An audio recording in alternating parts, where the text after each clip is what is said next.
Right on, right on, right on. Too much insulin, a deeper dive. Every cell of the body contains receptors for insulin. Insulin has as many different jobs as there are distinct cells in the entire body. And that's because insulin will literally affect every cell. I know people use the term literally very liberally these days, and I'm using it very precisely. Literally, every single cell in the body has insulin receptors and thus will respond to insulin in some way. And it's no surprise then that insulin will do something differently at the brain than it will at the bone, and something differently at the lung than it will at the liver, because these are different cell types, and insulin will tell them to do different things. Insulin instructs the cells to store energy. Insulin abhors wasting energy. Insulin wants to store energy. That's one of the themes of insulin across all of the cells of the body.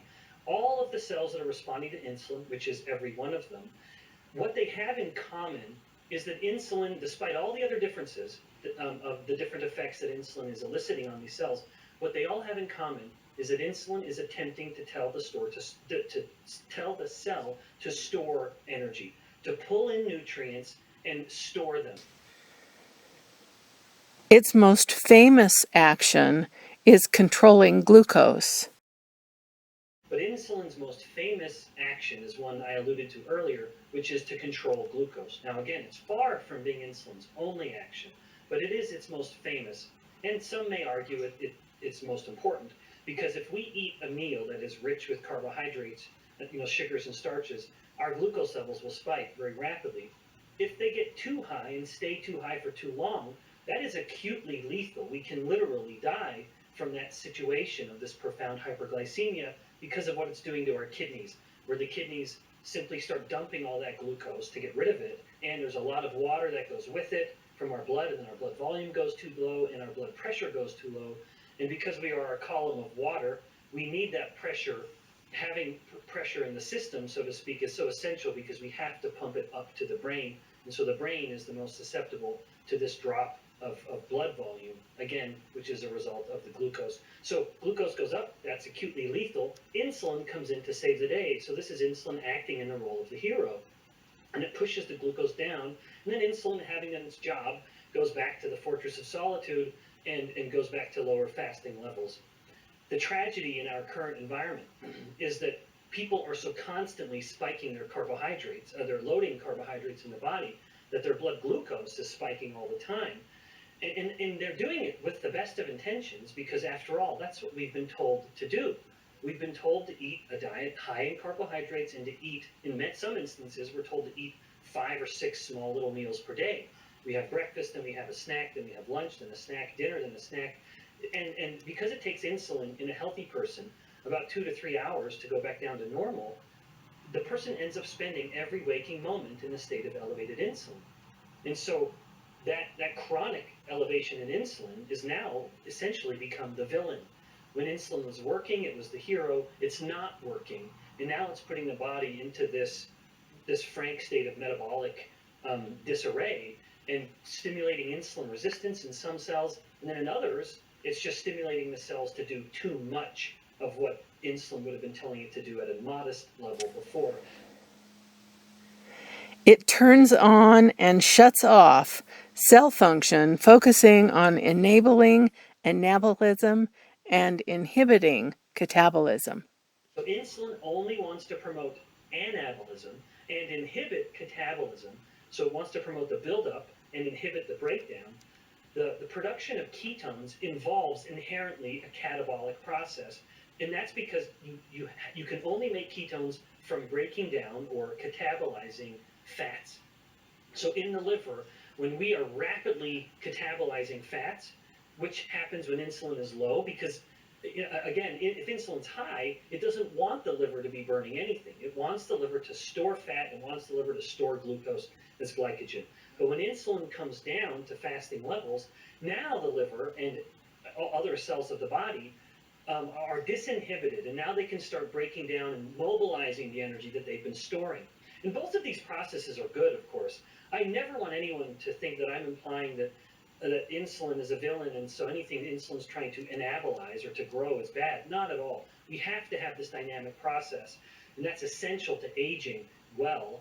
But when insulin has taken a backseat and gone to fasting levels, the liver starts breaking down energy. And when insulin is down at fasting levels for a sufficiently long period of time, typically this is in the order of 16 to 20 hours, it's not able to stop burning fat.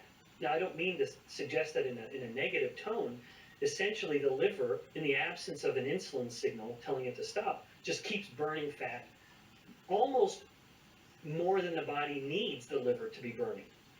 And so that excess, if you will, where the liver is burning more fat than the body needs it to burn, and the fat cells are giving this out to the liver to continue to burn, then this excess is shunted. It's like a pressure valve, and it starts turning these fats that are burning, that we're breaking down, that we're catabolizing, and we start pushing them into this route of ketones. And it is essential to do this for the brain.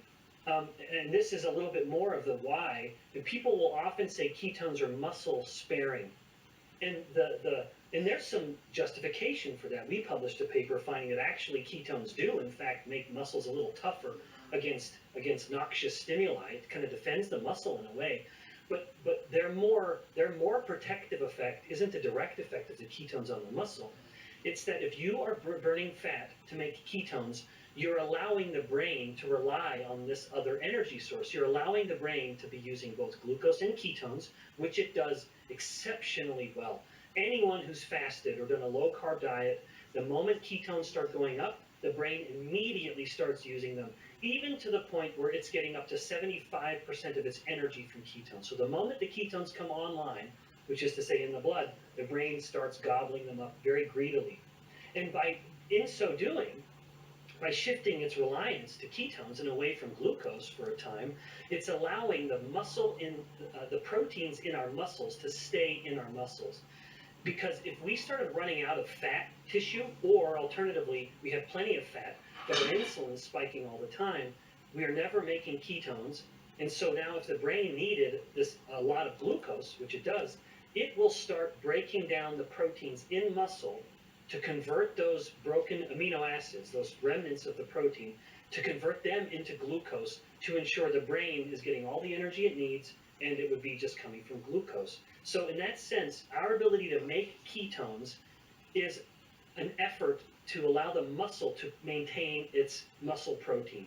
We can defend the muscle. So ketones are in a way defending the muscle, because again, in the absence of ketones, the brain's reliance on glucose is going to be so high that it would start stripping the amino acids from muscle protein to convert those amino acids into glucose to help the brain get the energy. So ketones are they're filling that gap and allowing the muscle to keep its mass. Hope that helps. The link to the full video will be in the description. It's worth watching.